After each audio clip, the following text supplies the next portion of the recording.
Chers camarades, chers amis, partager avec vous l'enthousiasme inhérent à votre rassemblement aujourd'hui est plus que vivifiant, surtout si l'on est derrière les barreaux depuis quelques décennies.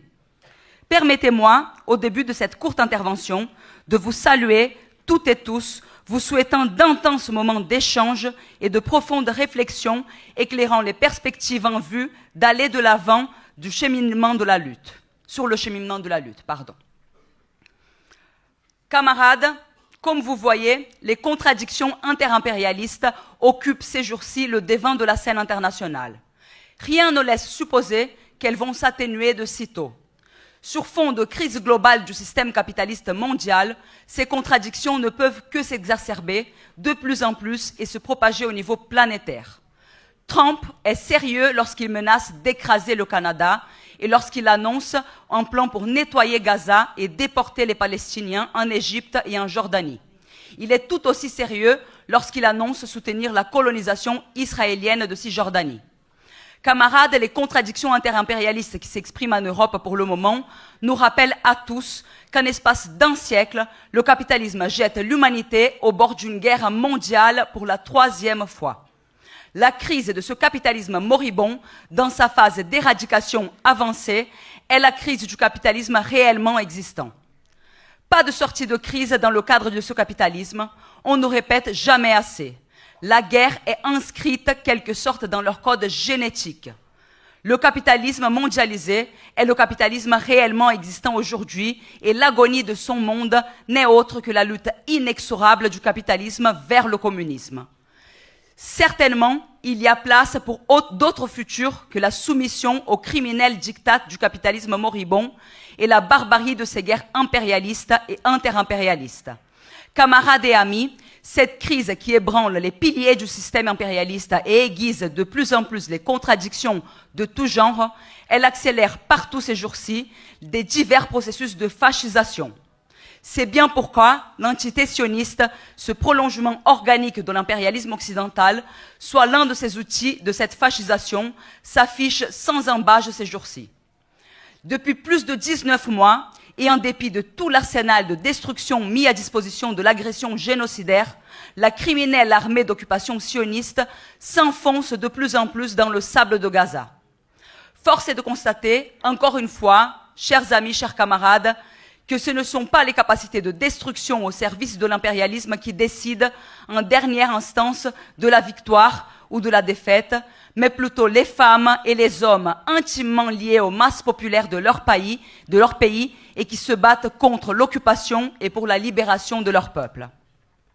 Le peuple palestinien, à travers tout son parcours de lutte contre les diverses politiques sionistes de colonisation de peuplement, a tissé des solides liens avec la plupart des protagonistes de la lutte en vue d'un monde meilleur, de liberté et de fraternité. Tout naturellement, ces jours-ci, dans cette bataille contre l'agression génocidaire à Gaza et celle un peu plus nuancée en Cisjordanie, il est certain qu'il peut compter et doit pouvoir compter sur votre mobilisation solidaire et active. Chers amis, chers camarades, peut-être serait-il utile de s'attarder quelque peu sur ce qui caractérise le plus cette situation, cette crise globale du capitalisme mondialisé, et ce qui la différencie de celle du début du XXe siècle qui ont débouché sur les catastrophes des 2 guerres mondiales. La principale dimension n'existait pas à cette époque et qui aujourd'hui remet en cause l'existence de l'humanité sur cette planète Terre est la crise écologique provoquée par les siècles d'accumulation capitaliste. La deuxième dimension est certainement les mouvements des masses, à savoir l'absence d'une force anticapitaliste capable d'incarner au niveau des masses populaires une alternative crédible au capitalisme. Ce qui, entre autres, se traduit par un obscurcissement de la conscience collective à tous les niveaux, aussi bien politiques, idéologiques et organisationnels. Camarades, pour aller de l'avant dans la construction de l'alternative révolutionnaire appropriée, la convergence des luttes est plus que jamais indispensable. Le bloc historique, les travailleurs et autres précaires s'est construit et renforcé à partir de la dynamique globale de la lutte de toutes ses composantes. Ce n'est que dans le processus de l'agir ensemble que les divers protagonistes de la lutte révolutionnaire, ici et ailleurs par le monde, arrivent à construire l'alternative appropriée et mettre un terme à l'agonie du capitalisme moribond dans sa phase de putréfaction avancée, à savoir l'agonie du capitalisme réellement existant. Ce n'est ensemble, et seulement ensemble, que les prolétaires et les diverses composantes des masses populaires puissent endiguer et conjurer la montée en puissance de tous les processus de fascisation en cours. Encourageons toujours plus, camarades, les divers processus de convergence de lutte, aussi bien au niveau local qu'au niveau régional et à plus forte raison au niveau international. Que 1000 initiatives solidaires fleurissent en faveur de la Palestine et sa prometteuse résistance.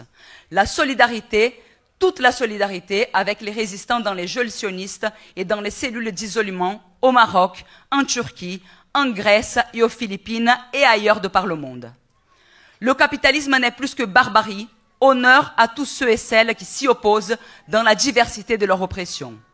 Ensemble, camarades, et ce n'est qu'ensemble que nous vaincrons. À vous tous, camarades et amis, mes salutations communistes, votre camarade Georges Abdallah.